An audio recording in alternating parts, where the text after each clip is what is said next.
The next feature is matching using a wildcard. So if you are not familiar with wildcards are special characters which symbolize presence of any character or any number of characters. So for example, if I want to find people whose name starts with A, the way to represent that is A star. So it starts with A and then there is any value after that. It can have any number of characters and those characters could be anything. Similarly, there is another wildcard which is this question mark. Question mark represents presence of a single character.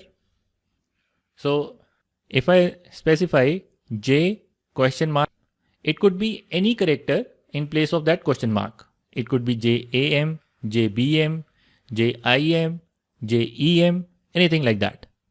So question mark represents a single character. It could be anything. And star represents any number of characters and it could be anything. So let's take an example to see how this can be used in actual business scenario.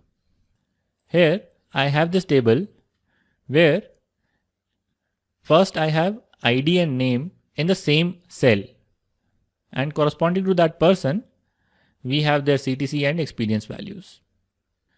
Now when looking up, I just want to enter employee ID. I do not want to enter the employee ID and the name. And corresponding to that, I want to get the CTC value.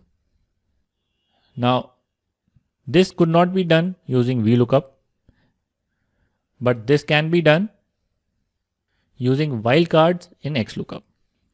To do that, we will use XLOOKUP.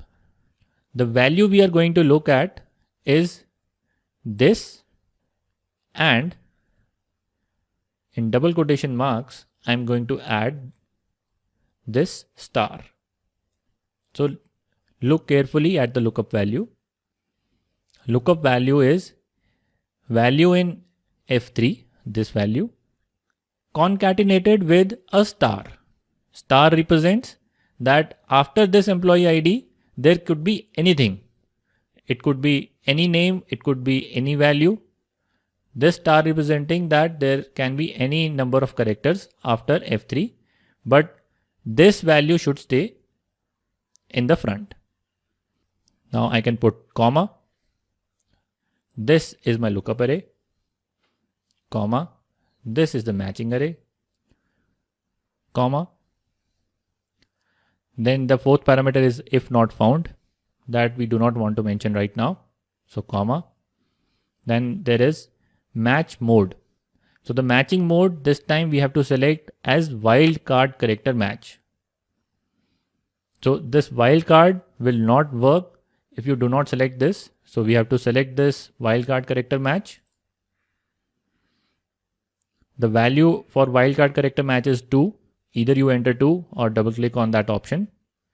And the last one is search mode, which also we are not specifying right now. Close the brackets, hit enter, and you can see that I'm getting the CTC value for the fourth ID. So even if I change this to 6, it auto updates. So the idea of using wildcards is if you do not know or if you do not want to use the entire string to match, you can take a particular unique part of that string, put wildcards around it, and then match with your lookup array. If you want to know more about this star wildcard, question mark wildcard, and this tilde wildcard, you can visit this link. I have added a link in this file. You can go to this link from Microsoft and you can know more about these wildcards.